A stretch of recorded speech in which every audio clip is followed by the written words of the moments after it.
আকাশবাণী খবর পড়ছি চঞ্চল ভট্টাচার্য। প্রথমে বিশেষ খবর। আর মাত্র 3 দিন পরে লোকসভা নির্বাচনের প্রথম দফার ভোট গ্রহণ। বিভিন্ন দলের তারকা প্রচারকরা ভোটদাতাদের মন জয়ে জোর কদমে প্রচার চালাচ্ছেন। প্রবীণ বিজেপি নেতা প্রধানমন্ত্রী নরেন্দ্র মোদী বলেছেন, দেশের সামগ্রিক উন্নয়নের স্বার্থেই তিনি যে কোনো সিদ্ধান্ত নিয়ে থাকেন। কংগ্রেস নেতা রাহুল গান্ধী বলেছেন, নরেন্দ্র মোদী দেশের বৈচিত্র্যের মধ্যে ঐক্যের ভাবনা অনুধাবন করতে পারছেন না। ভারত ও ফ্রান্স জঙ্গি কার্যকলাপ, মৌলবাদ সহ বিভিন্ন বিষয়ে বিস্তারিত আলোচনা করেছে। আইপিএল ম্যাচে সানরাইজার্স হায়দ্রাবাদ 25 রানে রয়্যাল চ্যালেঞ্জার্স বেঙ্গালুরুকে হারিয়ে দিয়েছে। আসছে বিস্তারিত খবরে। আর মাত্র 3 দিন পরে লোকসভা নির্বাচনের প্রথম দফার ভোট গ্রহণ। বিভিন্ন দলের তারকা প্রচারকরা ভোটদাতাদের মন জয়ে জোর কদমে প্রচার চালাচ্ছেন। প্রবীণ বিজেপি নেতা প্রধানমন্ত্রী নরেন্দ্র মোদী আজ নির্বাচনী প্রচারে আবারও পশ্চিমবঙ্গে আসছেন। বালুরঘাট ও রায়গঞ্জে তার সভাকে কেন্দ্র করে ব্যাপক নিরাপত্তার বন্দোবস্ত করা হয়েছে। সেখান থেকে তিনি আসামে পৌঁছাবেন। বিহারের গয়া ও পূর্ণিয়াতেও তিনি সভা করবেন। কেরালার আলাথুরে গতকাল শ্রী মোদী এনডিএ প্রার্থীর সমর্থনে জনসভা করেন। রাজ্যের কেন্দ্রীয় সরকারের উন্নয়নমূলক প্রকল্প চালু হতে না দেওয়ার জন্য বাম সরকারের সমালোচনা করেন তিনি। কেন্দ্রীয় তথ্য ও সম্প্রচার মন্ত্রী অনুরাগ সিং ঠাকুর গতকাল পশ্চিমবঙ্গের কালিম্পংয়ে নির্বাচনী জনসভায় যোগ দিয়ে বিভিন্ন ইস্যুতে পশ্চিমবঙ্গ সরকারের সমালোচনা করেছেন। কংগ্রেস সভাপতি মল্লিকার্জুন খার্গে এবং সাধারণ সম্পাদক প্রিয়াঙ্কা গান্ধী 20 এবং 22 তারিখ কেরালায় প্রচার করবেন। কাসারগোড় ও কান্নুর কেন্দ্রে প্রচার করেছেন সিপিআইএম এর সাধারণ সম্পাদক সীতারাম ইয়েচুরি, পলিট ব্যুরোর সদস্য প্রকাশ কারাত এবং সিপিআই এর সাধারণ সম্পাদক ডি রাজাও দলীয় প্রার্থীদের সমর্থনে প্রচারে যোগ দেন। তৃণমূল কংগ্রেস প্রধান পশ্চিমবঙ্গের মুখ্যমন্ত্রী মমতা ব্যানার্জি চলতি সপ্তাহে আসামের বরাক উপত্যকায় নির্বাচনী প্রচারে অংশ নেবেন। তিনি গতকাল কোচবিহারের রাসমেলার ময়দানে জনসভায় কেন্দ্রের ক্ষমতাসীন বিজেপি নেতৃত্বাধীন এনডিএ সরকারের তীব্র সমালোচনা করেছেন। প্রবীণ বিজেপি নেতা প্রধানমন্ত্রী নরেন্দ্র মোদী বলেছেন, দেশের সামগ্রিক উন্নয়নের স্বার্থেই তিনি যে কোনো সিদ্ধান্ত নিয়ে থাকেন। সংবাদ সংস্থা এএনআই-কে দেওয়া এক সাক্ষাৎকারে শ্রী মোদী বলেন, এক দেশ এক নির্বাচন চালু করা তার সরকারের অঙ্গীকার। সংসদেও এ ব্যাপারে আলোচনা হয়েছে। গোটা পরিকল্পনা বাস্তবায়নে প্রাক্তন রাষ্ট্রপতি রামনাথ কোবিন্দের নেতৃত্বে গঠিত কমিটি 191 দিন ধরে সংশ্লিষ্ট নানা পক্ষের সঙ্গে কথা বলে 18,626 পাতার একটি প্রতিবেদন তৈরি করেছে, যা খুবই ইতিবাচক এবং উদ্ভাবনী সুপারিশ সম্বলিত। 2047 সালের মধ্যে তার উন্নত ভারত গঠনের স্বপ্ন পূরণের পক্ষেও আবার জোর সওয়াল করেন তিনি। সুপ্রিম কোর্ট অসাংবিধানিক আখ্যা দিলেও ফের একবার ইলেকট্রাল বন্ডের পক্ষে সওয়াল করেছেন প্রধানমন্ত্রী। তিনি বলেন, দেশে কালো টাকা বন্ধের উদ্দেশ্যে নির্বাচনী বন্ড চালু হয়েছিল, কিন্তু বিরোধী দলগুলি বিষয়টি নিয়ে লাগাতার মিথ্যা প্রচার চালিয়ে গেছে।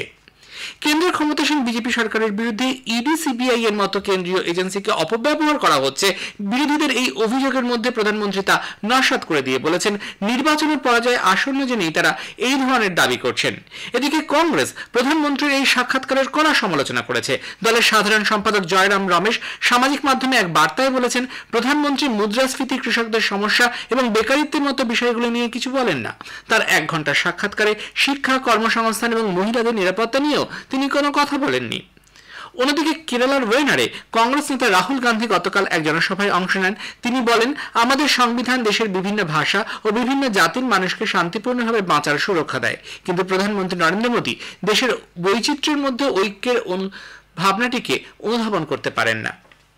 কংগ্রেস দলীয় শৃঙ্খলা ভঙ্গ ও দলবিরোধী কাজের অভিযোগে প্রবীণ নেতা ওড়িশার বিধায়ক সুরেশ কুমার রাউতারিকে বহিষ্কার করেছে।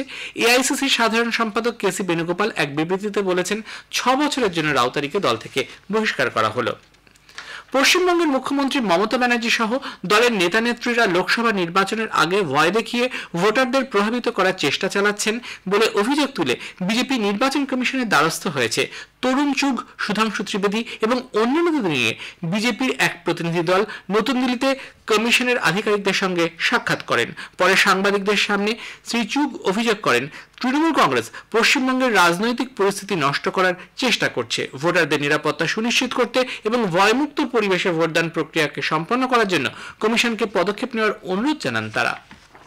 এ খবর প্রচারিত হচ্ছে আকাশবাণী থেকে। ভারত ও ফ্রান্সের সন্ত্রাস বিরোধী যৌথ ওয়ার্কিং গ্রুপের 16তম বৈঠক নতুন দিল্লিতে অনুষ্ঠিত হয়। বৈঠকে জঙ্গিদের নতুন প্রযুক্তির ব্যবহার, ইন্টারনেটের অপব্যবহার, মৌলবাদ, জঙ্গি কার্যকলাপে অর্থ সাহায্য সহ সন্ত্রাস বিরোধী অভিযানের বিভিন্ন চ্যালেঞ্জ নিয়ে বিস্তারিত আলোচনা হয়েছে। বিদেশ মন্ত্রক সূত্রে জানানো হয়েছে, ভারত বিরোধী কার্যকলাপ, সংগঠিত অপরাধ এবং মাদক ও সন্ত্রাসের নেটওয়ার্ক নিয়ে বৈঠকে আলোচনা হয়েছে। আফগানিস্তান, পাকিস্তান অঞ্চলের সন্ত্রাসী কার্যকলাপ সহ দক্ষিণ এশিয়া, আফ্রিকা ও মধ্যপ্রাচ্যের দেশগুলির সীমান্ত পারে সন্ত্রাসবাদ নিয়েও কথাবার্তা হয়েছে। ব্রিটেনের এক উচ্চস্তরীয় প্রতিনিধি দল গতকাল কেন্দ্রীয় তদন্তকারী সংস্থা সিবিআই এর নতুন দিল্লির সদর দপ্তর পরিদর্শন করে। ওই দলে ছিলেন ইন্টারপোলের এক্সিকিউটিভ ডিরেক্টর, পুলিশ সার্ভিসেস ও ইন্টারপোলের সেক্রেটারি জেনারেল পদে ব্রিটেনের প্রার্থী স্টিফেন কাভানাগ, ভারতে ব্রিটেনের কার্যনির্বাহী high commissioner Christina Scott, UK national crime এজেন্সির রবার্ট হোলনেস এবং সে দেশের হোম অফিসের প্রতিনিধি Sorrel Evans. Kavanagh CBI director Praveen সুদের সঙ্গে আইন বলবৎ, গোয়েন্দা তথ্য আদান প্রদান, সন্ত্রাসবাদ, অর্থনৈতিক ও সংগঠিত অপরাধ, সাইবার অপরাধ, আন্তঃদেশীয় সমস্যা সহ একাধিক বিষয়ে বিস্তারিত আলোচনা করেন। কুয়েতের নতুন প্রধানমন্ত্রীর দায়িত্ব পেলেন আহমেদ আবদুল্লাহ আল আহমেদ আল সাবা। প্রাক্তন প্রধানমন্ত্রী শেখ মোহাম্মদ সাবা আল সালেম আল সাবা সরকার গঠনের পর 7 এপ্রিল পদত্যাগ করেন। এরপর নতুন সংসদ নির্বাচিত হলে কুয়েতের আমির আব্দুল আহমেদ আবদুল্লাহর ওপর প্রধানমন্ত্রীর দায়িত্ব ন্যস্ত করেন। গ্রিসে সাম্প্রতিক এক প্রতিবেদনে জনসংখ্যা উদ্বেগজনকভাবে হ্রাস পাওয়ার খবর প্রকাশ্যে এসেছে। এর ফলে গ্রিস বিশ্বের প্রথম জনশূন্য দেশ হওয়ার আশঙ্কা দেখা দিয়েছে। ওই প্রতিবেদনে দাবি করা হয়েছে, দেশের সুস্থ তরুণ প্রজন্মের মধ্যে স্ট্রোক, রক্ত জমাট বেঁধে যাওয়া এবং ক্যান্সারের প্রবণতা বৃদ্ধি পাওয়ায় মৃত্যুহার অত্যন্ত দ্রুত গতিতে বাড়ছে। গ্রিসের প্রধানমন্ত্রী জনসংখ্যার এই হ্রাস পাওয়ার প্রবণতাকে জাতীয় উদ্বেগের কারণ হিসেবে উল্লেখ করেছেন। উল্লেখ্য, 2011 থেকে 2021 গ্রিসের জন্মহার 30% কমেছে, যা বছরে 84,000-এর মতো। 2030 সালের মধ্যে সে দেশের জনসংখ্যা গত বছরের তুলনায় 40 লক্ষ কমে 1 কোটিতে এসে দাঁড়াবে বলে আশঙ্কা করা হচ্ছে।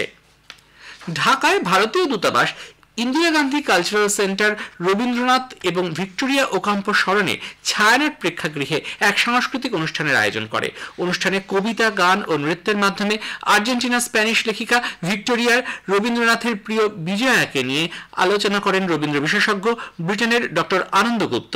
বিশ্বকবির সঙ্গে স্প্যানিশ ভাষার এই নোবেল পুরস্কার বিজয়ী সম্পর্ক কী রকম ছিল তা নিয়ে মতবিনিময় করা হয়। অনুষ্ঠানের প্রধান অতিথি বাংলাদেশে নিযুক্ত আর্জেন্টিনার রাষ্ট্রদূত মার্সেলো কেসা বলেন, রবীন্দ্রনাথ স্প্যানিশ সাহিত্যে যথেষ্ট প্রভাব বিস্তার করেছিলেন। নতুন দিল্লি ও তাসখান্দের মধ্যে প্রতিরক্ষা সহযোগিতা বাড়াতে সেনাবাহিনীর প্রধান জেনারেল মনোজ পান্ডে 4 দিনের উজবেকিস্তান সফর শুরু করেছেন। সে দেশের শীর্ষ প্রতিরক্ষা নেতৃত্বের সঙ্গে কথা বলবেন তিনি। তেরমিজে আয়োজিত যৌথ সামরিক মহড়া দাস্তলিকের 5ম সংস্করণেও শ্রী পান্ডে যোগ দেবেন। প্রতিরক্ষা মন্ত্রক জানিয়েছে, দুদেশের মধ্যে দ্বিপাক্ষিক প্রতিরক্ষা সহযোগিতা এবং পারস্পরিক বোঝাপড়া জোরদার করার উদ্দেশ্যেই এই সফর। প্রতিরক্ষা গবেষণা এবং উন্নয়ন সংস্থা DRDO সম্পূর্ণ দেশীয় পদ্ধতিতে ট্যাঙ্ক বিধ্বংসী নিয়ন্ত্রিত এমন এক ক্ষেপণাস্ত্র ব্যবস্থা গড়ে তুলেছে, যেখানে সেনারাও থাকতে পারবেন। এই ব্যবস্থাপনায় অন্ধকারে শত্রুপক্ষের ওপর আক্রমণ চালানো যাবে। রাজস্থানের পোখরানে 13 এপ্রিল এর সফল পরীক্ষার জন্য প্রতিরক্ষা মন্ত্রী রাজনাথ সিং DRDO এবং ভারতীয় সেনাকে অভিনন্দন জানিয়েছেন। ওড়িশার জাজপুর জেলায় গত রাতে এক বাস দুর্ঘটনায় এক মহিলা সহ কমপক্ষে 5 জন নিহত ও 35 জন আহত হয়েছেন। বাসটি পুরী থেকে পশ্চিমবঙ্গের হলদিয়াতে যাওয়ার সময় জাতীয় সড়ক 16-র বারাবতী সেতু থেকে নিচে পড়ে গেলে দুর্ঘটনা ঘটে। মহিলা ও শিশু সহ গুরুতর আহতদের চিকিৎসার জন্য কটকের SCB মেডিকেল কলেজ হাসপাতালে নিয়ে যাওয়া হয়েছে। পুলিশ জানিয়েছে, চালক নিয়ন্ত্রণ হারালে দুর্ঘটনা ঘটে। ওড়িশার মুখ্যমন্ত্রী নবীন পটনায়ক এই দুর্ঘটনার জন্য দুঃখ প্রকাশ করেছেন এবং নিহতদের নিকট আত্মীয়দের 3 লক্ষ টাকা করে দেওয়ার কথা ঘোষণা করেছেন। ভারতীয় আবহাওয়া দপ্তর চলতি মাসের 21 তারিখ পর্যন্ত উত্তর পূর্ব ভারতে বজ্রবিদ্যুৎ সহ হালকা থেকে মাঝারি বৃষ্টিপাতের পূর্বাভাস দিয়েছে। আসাম ও মেঘালয় ও অরুণাচল প্রদেশে কিছু অঞ্চলে এই অবস্থা থাকবে। উত্তর ভারতের জম্মু কাশ্মীরের কিছু অংশ, লাদাখে এবং হিমাচল প্রদেশ, উত্তরাখণ্ডে বৃষ্টিপাত, তুষারপাত ও বজ্রপাত এবং প্রায় 40 কিলোমিটার বেগে ঝোড়ো হাওয়া বইবে। বেঙ্গালুরুর এম চিন্নাস্বামী স্টেডিয়ামে গতকাল উত্তেজনাপূর্ণ ও প্রতিদ্বন্দ্বিতাপূর্ণ IPL এর ম্যাচে সানরাইজার্স হায়দ্রাবাদ 25 রানে রয়্যাল চ্যালেঞ্জার্স বেঙ্গালুরুকে হারিয়ে দিয়েছে। কলকাতা নাইট রাইডার্স আজ আইপিএলে তাদের পরবর্তী ম্যাচে রাজস্থান রয়্যালসের বিরুদ্ধে খেলবে। ইডেনে খেলা শুরু হবে সন্ধে 7:30টায়। শেষে বিশেষ খবর আরও একবার। আর মাত্র 3 দিন পরে লোকসভা নির্বাচনের প্রথম দফার ভোট গ্রহণ। বিভিন্ন দলের তারকা প্রচারকরা ভোটারদের মন জয়ের জন্য জোর কদমে প্রচার চালাচ্ছেন। ভারত ও ফ্রান্স জঙ্গি কার্যকলাপ, মৌলবাদ সহ বিভিন্ন বিষয় নিয়ে বিস্তারিত আলোচনা করেছে। খবর শেষ হলো।